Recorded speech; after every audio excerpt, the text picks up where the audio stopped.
Picture the appointment. You sit across from a man in a white coat. He has 15 minutes. He has a checklist. He has a pharmaceutical rep's lunch waiting for him at noon and 40 more patients after you, and a medical school education that was funded, in significant part, by the same industry whose products he is about to recommend. You tell him you feel flat, that the motivation isn't there, that the drive you remember having, the specific quality of aliveness that used to be your baseline, has been quietly absent for longer than you want to admit, that you wake up tired, that the gray that sits over everything has become so familiar you stopped noticing it as gray and started calling it your personality. He orders blood work. The results come back. Testosterone, 420 nanograms per deciliter. Normal range, 300 to 1000. He looks at the number. He looks at you. He tells you your testosterone is fine. You leave with nothing. Or you leave with an antidepressant. Or you leave with a referral to a therapist who will spend 6 weeks helping you reframe the gray rather than addressing the mechanism producing it. What you do not leave with is the information that would actually explain what you are experiencing, because the information that would explain it is not in the 15-minute appointment model. It is not in the pharmaceutical pipeline. It is not in the financial interest of any industry that profits from the managed maintenance of your diminished state. It is in this video, and it begins with the most important thing your doctor does not understand about testosterone, which is that the number on your blood work is almost certainly not the problem. What day are you currently on? Drop it below, because what I'm about to tell you will change how you read your own body regardless of where you are in the practice. This is the central error, the one that makes the entire conventional medical conversation about testosterone in men misleading at best and actively harmful at worst. Testosterone is measured in the blood. The number your doctor sees on the panel is the concentration of testosterone circulating in your bloodstream at the moment the blood was drawn. This number tells you one thing: how much testosterone your body is producing. It tells you nothing about how much of that testosterone your body is actually using. The distinction is not subtle. It is the difference between having money in a bank account and being able to spend it, between having fuel in the tank and the engine being able to burn it, between a signal being broadcast and a receiver being able to pick it up. Testosterone does not act on the body directly. It communicates with the body through a specific molecular infrastructure. Androgen receptors. These receptors, present in virtually every tissue in the male body, muscle, brain, bone, skin, the cardiovascular system, the vocal cords, are the structures that receive the testosterone signal and translate it into the biological effects we associate with the hormone. Drive, confidence, muscle protein synthesis, cognitive sharpness, emotional stability, the specific quality of masculine vitality that a man knows immediately when it is present and knows equally immediately when it is not. Without functional androgen receptors, testosterone circulates in the blood and does nothing.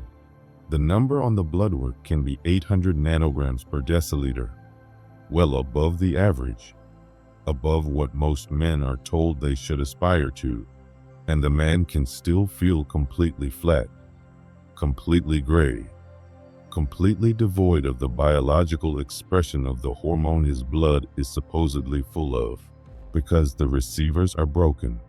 And the mechanism that breaks them is one your doctor will not mention, because your doctor does not know about it, because it was never in the curriculum, because the curriculum was written by people with no financial incentive to explain it.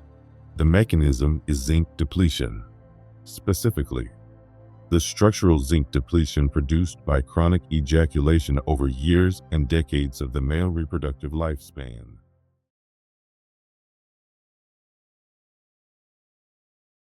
Seminal fluid is not a neutral substance. This is the information that the conventional medical conversation about male reproductive health almost entirely omits, not because it is speculative, but because it is inconvenient for a model of male health that has no category for what the body loses through ejaculation beyond the replacement of sperm. A single ejaculation depletes the male body of between 15 and 30% of its daily zinc requirement. Zinc is the most critical mineral in androgen receptor function. It is the structural component of the zinc finger protein domains that allow androgen receptors to bind to DNA, the physical mechanism through which testosterone communicates with the cell and produces its biological effects. Without adequate zinc, androgen receptors cannot bind properly. The testosterone signal arrives and finds no functional receiver. The hormone circulates. The man feels nothing. This is not speculation. The relationship between zinc status, androgen receptor function, and the biological expression of testosterone is documented in the endocrinological literature. Zinc deficiency is a known cause of androgen receptor dysfunction. Androgen receptor dysfunction is a known cause of the symptoms that men describe when they say their testosterone feels low even when the blood work says it isn't. Now run the mathematics of what chronic ejaculation has done to your zinc status across your reproductive lifespan. If you began depleting at 13 and you are now 25, you have had approximately 12 years of weekly zinc loss from a system that was simultaneously trying to support bone development, immune function, cognitive development, and every other biological process that requires zinc, of which there are over 300 documented enzymatic processes in the human body. 12 years of a nutrient drain that your diet almost certainly never fully replaced, because the dietary zinc requirement that nutritional guidelines specify does not account for the additional depletion produced by ejaculation. The guidelines were written without this variable. Your androgen receptors have been operating with structurally compromised zinc availability for over a decade. The testosterone your blood work shows as normal has been arriving at receivers that cannot properly process it for over a decade. The gray, the flatness, the motivational bankruptcy, the drive that should be there and isn't. These are not psychological phenomena. They are not character deficiencies. They are the predictable biological expression of a receptor system operating with chronically inadequate structural support. Your doctor looked at the broadcast signal. He did not look at the receiver. He told you the signal was fine. He was looking at the wrong thing. Here is what makes this particularly infuriating when you understand it fully. The test that would reveal the actual problem, androgen receptor sensitivity, androgen receptor density, the functional capacity of the system that receives and processes the testosterone signal, is not part of standard blood work. It is not ordered. It is not checked. It does not appear on the panel your doctor reviews. The appointment that is supposed to evaluate your hormonal health evaluates the hormone and nothing else. It is equivalent to checking whether the radio station is broadcasting and declaring the music problem solved without once looking at the radio in the room. The pharmaceutical response to the man who presents with low testosterone symptoms despite normal testosterone levels is, predictably, more testosterone. TRT, testosterone replacement therapy, increases the broadcast signal. It does not fix the receiver. Men who go on TRT with unaddressed androgen receptor dysfunction report, with striking frequency, that their numbers improve dramatically and their symptoms improve marginally or not at all. More signal. Same broken receiver. The music still doesn't play. fix is not more testosterone. The fix is restoring the infrastructure through which testosterone already present in the blood can actually communicate with the body. And the primary lever for that restoration is the one your doctor will never prescribe, because it costs nothing and requires no prescription, and removes you from the cycle of managed maintenance that the pharmaceutical model depends on. Stop depleting zinc. Allow androgen receptor density to restore. 30 days, 60 days, 90 days of zinc accumulation in a body that has been chronically depleted of it, and the receivers that have been compromised for years begin functioning at a capacity they have not functioned at since before the depletion pattern began. The testosterone does not need to increase. It needs the infrastructure to finally work. This is what retention does to testosterone. Not raise it. Give it somewhere to land. Have you ever had blood work done and been told your testosterone is normal while feeling the complete opposite of what normal testosterone is supposed to feel like? Comment yes or no, because I want to know how many men in this room have been through that specific gaslighting and left the appointment with nothing. I am not asking you to take this on faith. I am asking you to look at what the research actually shows when it is read carefully rather than filtered through the interpretive framework of a medical system with a financial stake in the conclusions. The 2003 study from the Journal of Zhejiang University, the most cited piece of retention research in this community, showed a 145% elevation in serum testosterone at day 7 of abstinence. The community reads this as retention-raising testosterone. The mechanism is more specific and more interesting than that. What the study actually shows is the removal of the HPG axis suppression that the depletion cycle continuously imposes. Ejaculation triggers a prolactin surge. Prolactin directly suppresses luteinizing hormone, the pituitary signal that instructs testosterone production. Elevated post-ejaculatory estrogen further inhibits the HPG axis. The testosterone elevation at day 7 is not retention generating more testosterone. It is the HPG axis running without the continuous hormonal suppression that the depletion cycle imposes. The signal that was being partially blocked is allowed to complete. This distinction matters because it means the benefit is not something retention adds. It is something retention stops removing. The zinc research is equally precise.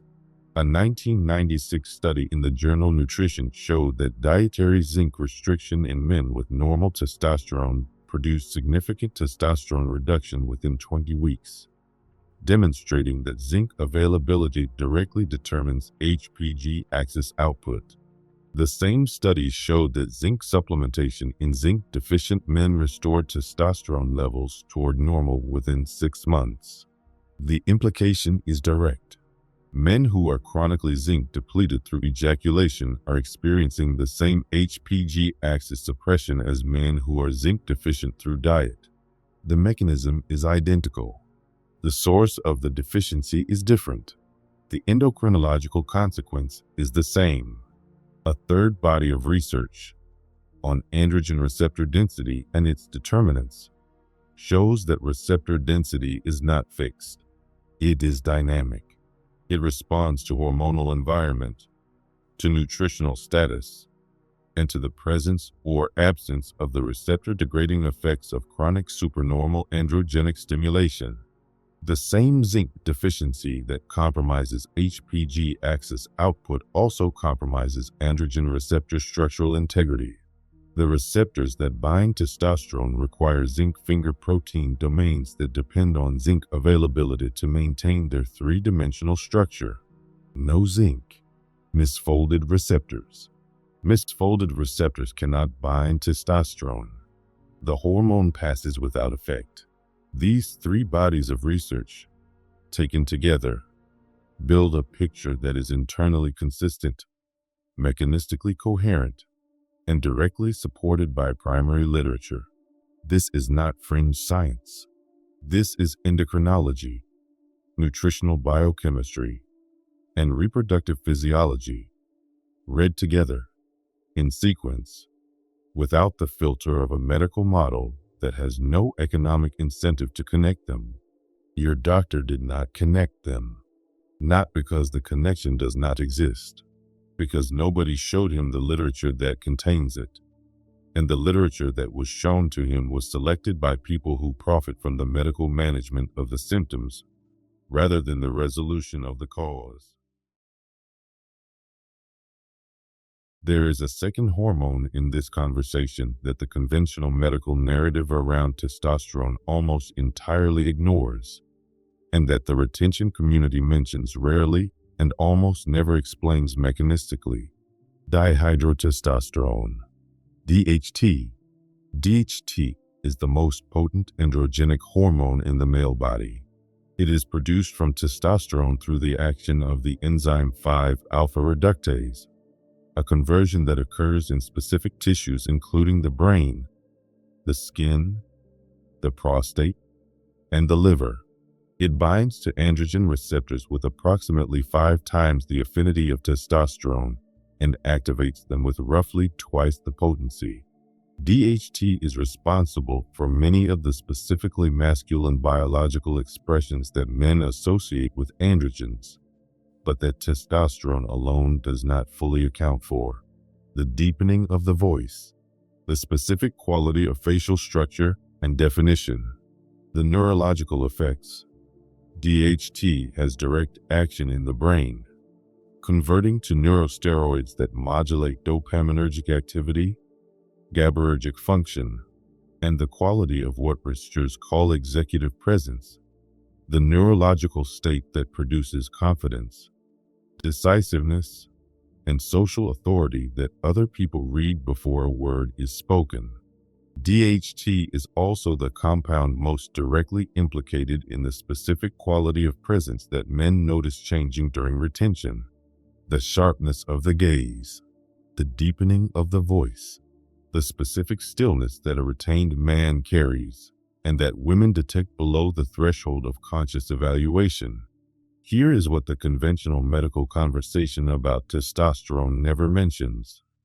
DHT production is directly tied to both testosterone availability and androgen receptor density. When testosterone is being continuously suppressed by the HPG axis interference of the depletion cycle, DHT production is proportionally reduced. When androgen receptors are compromised by zinc deficiency, the 5-alpha reductase conversion that produces DHT is impaired in the tissues that most directly determine masculine biological expression. Restoration of the HPG axis through retention. Restoration of zinc availability through retention. Both pathways feed into restored DHT production in the brain and body. The neurological effects that men describe at day 30, day 60, day 90, the clarity, the sharpness, the specific quality of cognitive authority, are not psychological effects of having kept a streak. They are the neurosteroid effects of DHT being produced, for the first time in years, at the level the male brain was designed to operate with. Your doctor does not measure DHT on a standard panel. He does not discuss it. He does not understand its central role in masculine neurological function. He is managing your testosterone number while the hormone that most directly determines the quality of your experience as a man runs unaddressed and unmeasured. What specific change in your body have you noticed during retention that no conventional medical explanation ever accounted for? Not a vague change, the specific one. Comment it. Because I want to build a record of what men are actually experiencing that medicine has no framework for. I want to say something directly that most content in this space is too careful to say. The medical model of male hormonal health is not neutral. It is not a disinterested scientific enterprise aimed at maximizing male vitality and well-being. It is a system embedded in an industry that generates significant revenue from the management of male hormonal symptoms, and that has no financial incentive to resolve those symptoms through means that cost nothing and require no prescription. TRT is a multi-billion-dollar market. Antidepressants prescribed for the motivational and mood symptoms of androgen dysregulation are a multi-billion-dollar market. The blood panels, the follow-up appointments, the monitoring of the pharmaceutical interventions, the management of the side effects of those interventions. Each is a revenue stream built on the existence of a problem that has not been solved. A man who understands that his androgen receptor dysfunction is being produced by zinc depletion through chronic ejaculation and resolves it through retention is a man who has stepped entirely outside this revenue stream. He requires no prescription. He requires no monitoring. He requires no pharmaceutical management. He costs the system nothing and takes nothing from it in return. This does not mean the system is conspiring against him. It means the system has no mechanism for finding him the answer he needs, because the answer he needs was never built into the system's incentive structure. The research that would have connected zinc depletion through ejaculation to androgen receptor dysfunction to the specific symptom profile of the man sitting across the white coat in the 15-minute appointment was never funded, because the conclusion it would produce cannot be monetized. You are not being lied to deliberately. You are being failed systematically by a system that was designed to do something other than what you need it to do. Understanding this is not paranoia. It is the accurate reading of an economic structure. And the accurate reading of an economic structure tells you where to look for information that the structure cannot provide. It brought you here. It will take you further if you let it. Let me be precise about the timeline so that what I am claiming is falsifiable rather than motivational. Days 1 through 7. The HPG axis suppression of the depletion cycle lifts. Prolactin is absent. Luteinizing hormone accumulates without interference. The testosterone elevation documented at day 7 is the first measurable evidence of the HPG axis operating without the continuous suppression of the depletion pattern. Days 7 through 21. Zinc begins accumulating in the tissues, not fully restored. A decade of depletion cannot be reversed in 3 weeks, but accumulating rather than draining. The androgen receptors that require zinc finger protein domains to maintain their 3-dimensional structure begin receiving the structural support they have been operating without. Receptor sensitivity begins to restore. The testosterone circulating in the blood begins finding functional receivers for the first time in however long the depletion pattern has been running. Days 21 through 30. DHT production in the brain and body begins normalizing as both testosterone availability increases through HPG axis restoration and androgen receptor function improves through zinc restoration.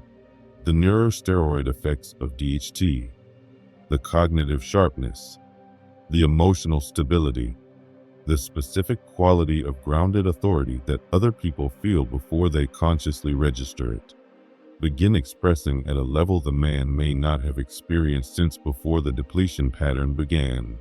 No blood panel ordered, no prescription written, no pharmaceutical intervention, no 15-minute appointment with a man who is 40 more after you, 30 days of one decision maintained. This is not alternative medicine.